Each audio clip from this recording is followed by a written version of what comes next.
Hey there, welcome to Stand Up and Redo with Petra DeMusz.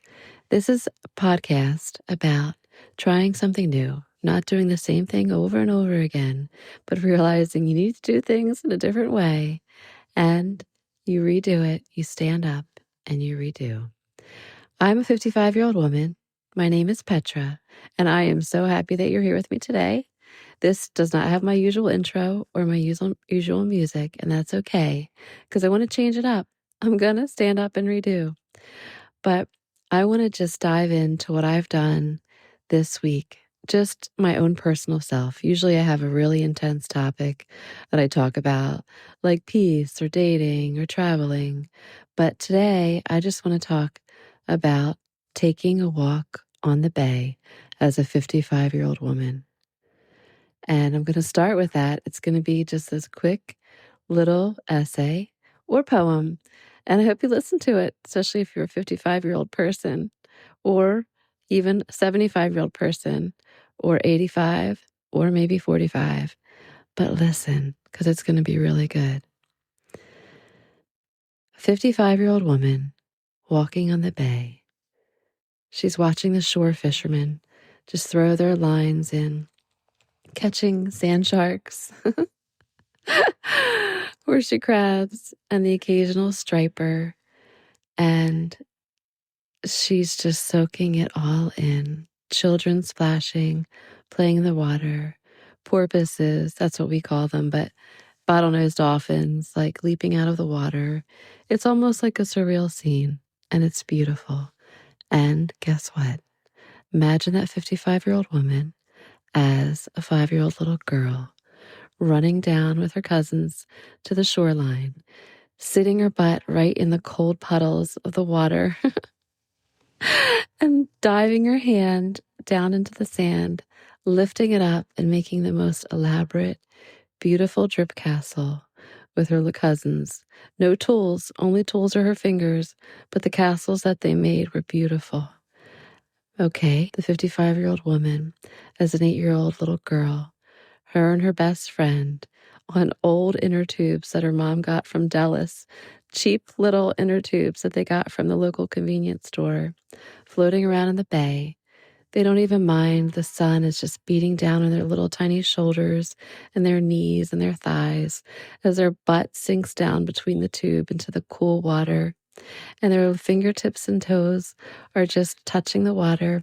And every so often, she just tosses her head back and dips her head completely in the cold water, coming up to let the sun dry off her hair again, to have that windblown, crazy hair while floating around for hours, past the jetties, not even worried about it.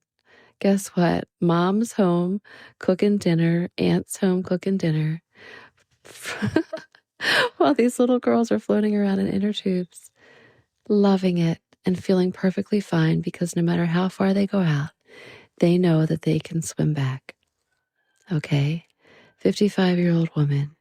She's now a 14-year-old girl, meeting her cousin again to bop around on the bay with her little green string bikini.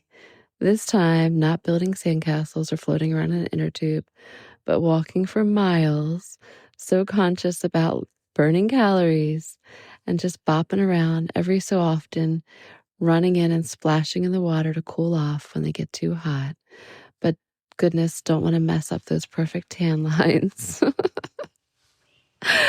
They even spread baby oil all over themselves to get the best tan ever, which, okay, let's jump to 55-year-old woman is now 26. She has one sun-kissed child, little boy, resting on her hip in one arm, and in the other hand, she has 2 beach chairs. Somewhere on one of those shoulders, she has a giant beach bag with little peanut butter and honey sandwiches, grapes and goldfish for the kiddos, and juice boxes. And she's bopping down, 2 little girls running ahead, racing to the water to see who could get in first, and a big old Labrador named Mako running alongside her. Actually, he wasn't that big. He was only a 65-pound lab. All going down just to immerse themselves in the shoreline of the bay. Fast forward now, 30-year-old woman going down with her old dog Mako. He still can do it. He still can get down out there. He's 10 years old almost, and he can still get out there and swim with her. He swims with her while she jumps on her kayak. He gets up on the kayak every so often just to rest easy. It's the kind that you float on, a big, goofy double kayak that she bought. She always rides in it by herself because she doesn't have anybody else to go with. Sometimes she takes her little kids with her. Sometimes she takes Mako with her. But she's 30, and this is her thing now, and she does this at night, mostly just to unwind after work. Fast forward now to the 55-year-old woman. Still the same girl, all those times, still the same person, still the same dreams, same desires, still the same, but now she's 55. And as she walks along, an old man, weathered and beaten, gray hair, super crystal blue eyes, wrinkles all over his face. He's a local person, she can totally tell. She can just feel it. She just knows it. He has his little dog and he's walking along the shoreline. And he looks at her and smiles. And he's an old man. He's old. She doesn't know how old. He's over 75. But she knows that in there, somewhere in him, is a 55-year-old man, a 30-year-old man, a 25-year-old man, a 14-year-old man, an 8-year-old man, and a 5-year-old man. All in him, he has these memories and desires and hopes and dreams, just like he did as he grew up and walked along the bay. And my stand up and redo is that when I see a person, I'll realize that that moment I meet them is just one moment in a whole entire full life that they've had. And that will be my stand up and redo. Thank you.